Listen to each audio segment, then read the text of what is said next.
Right బులెటిన్లో breaking news చూస్తున్నాము. చంద్రబాబు అధ్యక్షతన ఎన్టీఆర్ భవన్లో జయహో బీసీ సదస్సు జరిగింది. ఈ సదస్సులో చంద్రబాబు కీలక వ్యాఖ్యలు చేశారు. లక్షల మందిని నాయకులుగా తయారు చేశామని ఆయన వెల్లడించారు. బీసీలపైన రూపొందించిన ప్రత్యేక గీతాన్ని విడుదల చేశారు చంద్రబాబు. ఇక అవకాశం ఇచ్చినప్పుడే తన ప్రతిభను చూపిస్తారని ఆయన వెల్లడించారు. అవకాశం రాకపోతే ఎవరూ నాయకుడిగా మారలేదని ఆయన వ్యాఖ్యానించారు. నాయకత్వ లక్షణాలు పెంచుకోవాలంటే అవకాశం రావాలి.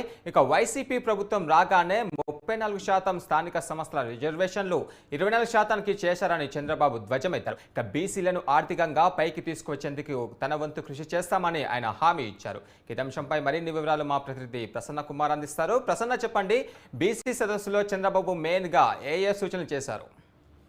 యాక్చువల్గా టీడీపీ రాష్ట్ర కార్యాలయంలో జైహో బీసీ కార్యక్రమం జరిగింది. జైహో బీసీలో ప్రధానంగా ఎన్నికలు దృష్టిలో పెట్టుకున్న ఒకటి బీసీలకు తెలుగుదేశం పార్టీ మొదటి ఉంది, ఏం చేస్తుంది విషయాల కార్యక్రమంలో చర్చించడం జరిగింది. నాయకత్వ లక్షణాలు ఎక్కువగా ఉన్నప్పుడే ఎవరైనా సర్వే చేసే అవకాశం ఉంటుందని చంద్రబాబు చెప్పడం జరిగింది. ఇదొక బీసీలను ఆర్థికంగా సామాజికంగా ముందుకు తీసుకెళ్లిన ఘనత తెలుగుదేశం పార్టీది అని కూడా ఆయన చెప్పడం జరిగింది. ఓవరాల్ గా చూస్తే కనుక ఎన్నికలు దగ్గర పడే కొద్దీ ప్రతి రాజకీయ పార్టీ కూడా కులాలు సామాజిక సమీకరణాల వారీగా మార్పులు చేసుకోవడానికి సిద్ధమవుతుంటుంది. అందులో భాగంగానే ప్రస్తుతం తెలుగుదేశం పార్టీ కూడా జయహో బీసీ కార్యక్రమం పెట్టింది.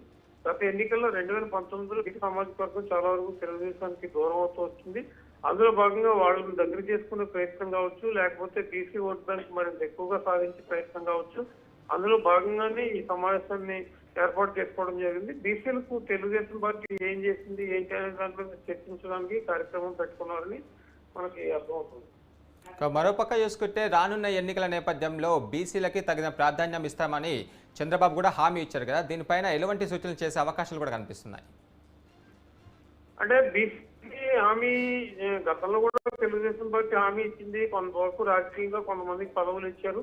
అయితే ప్రస్తుతం ఏంటంటే ఎన్నికల సినారియో మనం చూసుకుంటే కనుక సామాజిక వర్గాల వారీగా అనేక రకాలైన కులాలు చీలిక కావచ్చు, లేకపోతే ఓట్ల చీలిక కావచ్చు, ఈ రకమైన వాతావరణం మనకి కనిపిస్తుంది. ఇటు వైసీపీ కావచ్చు, సామాజిక సాధికార బస్సు యాత్రలో తెలుగుదేశం పార్టీ కావచ్చు, ఎన్నికలనే ప్రధాన టార్గెట్ గా సభలు సమావేశాలు పెడుతుంది. దీనికి సంబంధించి మాత్రం చర్చ జరుగుతుంటుంది. ఈ రోజు చంద్రబాబు పెట్టుకున్న జయహో బీసీ కార్యక్రమం కూడా ఇంచుమించు అందులో భాగంగానే మనం చూడొచ్చు. అయితే ఓవరాల్ గా రేపు వచ్చే ఎన్నికల్లో బీసీలకు ఎన్ని స్థానాలు ప్రకటిస్తారు, బీసీలకు ఇచ్చే స్థానాల్లో వాళ్ళకి మళ్ళీ ఎన్ని పదవులు ఇస్తారు, ఇవన్నీ కూడా చర్చగా మారుతుంటాయి. కాబట్టి ఓవరాల్ గా టీడీపీ బీసీలకు ఏం చేస్తుంది అనేది అందులో సబ్జెక్ట్ అయ్యే అవకాశం ఉంది. ఈ రోజు జరిగే మీటింగ్ లో కొంతవరకు బీసీలకు నమ్మండి మమ్మల్ని, బీసీలు మా పట్ల దూరం కాకుండా ఒక యాంగిల్ అయితే మనకి కనిపిస్తుంది. అందులో భాగంగానే జయహో బీసీ కార్యక్రమం నిర్వహిస్తున్నారని చెప్పుకోవచ్చు. Thank you Prasanna.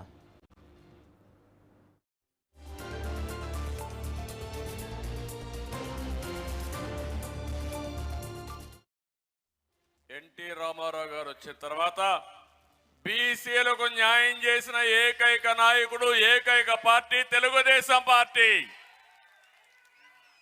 అక్కడి నుంచి ప్రారంభమైంది. ఆయన ఒకటే చెప్పారు, మీలో వెన్ను దట్టి లేపారు, బీసీలకు అండగా ఉంటానని భరోసా ఇచ్చారు. మీ కష్టాలు అర్థం చేసుకుని కార్యక్రమాలు చేపట్టిన మహానాయకుడు ఎన్టీ రామారావు గారు. అక్కడి నుంచి మనం ఒకసారి చూస్తే రాజకీయ చైతన్యమే కాదు, రాజకీయాల్లో ప్రాధాన్యత ఇచ్చారు. ఆ రోజు మీరు ఒకసారి మనం ఆలోచించుకున్నప్పుడు, ఇప్పుడు ఇక్కడ చూశారు, వేదిక పైన నాయకులందరినీ చూశారు మీరు. మాజీ మంత్రులు ఉన్నారు, 5 సార్లు మంత్రులైన ఉన్నారు, 4-5 సార్లు ఎమ్మెల్యేలు ఉన్నారు. నేను అడుగుతున్నా, ఇంతమంది వైఎస్ఆర్ కాంగ్రెస్ నాయకులు ఎవరన్నా కనపడస్తారా తమ్ముళ్ళు అని మిమ్మల్ని అడుగుతున్నా. అది తెలుగుదేశం పార్టీ విశిష్టత, అది తెలుగుదేశం పార్టీ బీసీలను పైకి తీసుకొచ్చిన విధానం. ఈరోజు ఏ రాజకీయ పార్టీనో చూడండి, నాయకుడిని పెంచరు, చెడు పనులు చేపించి ఆ నాయకుడిని చెడగొట్టి అక్కడి నుంచి ఇష్టానురాజ్యంగా వీళ్ళకు బానిసత్వాన్ని నేర్పిస్తారు తప్ప నాయకులు పెంచే కార్యక్రమం చేయడం లేదు. అందుకే మీరు ఒకసారి చూస్తే ఎమ్మెల్యేలుగా, ఎంపీలుగా, మంత్రులుగా దీర్ఘకాలికంగా నాయకత్వాన్ని తయారు చేసిన పార్టీ తెలుగుదేశం పార్టీ. ఒక్క మాటలో చెప్పాలంటే బీసీ నాయకత్వాన్ని ఏర్పాటు చేసిన ఒక ఫ్యాక్టరీ, ఒక యూనివర్సిటీ తెలుగుదేశం అని చెప్పి కూడా నేను మీకు తెలియజేస్తున్నా.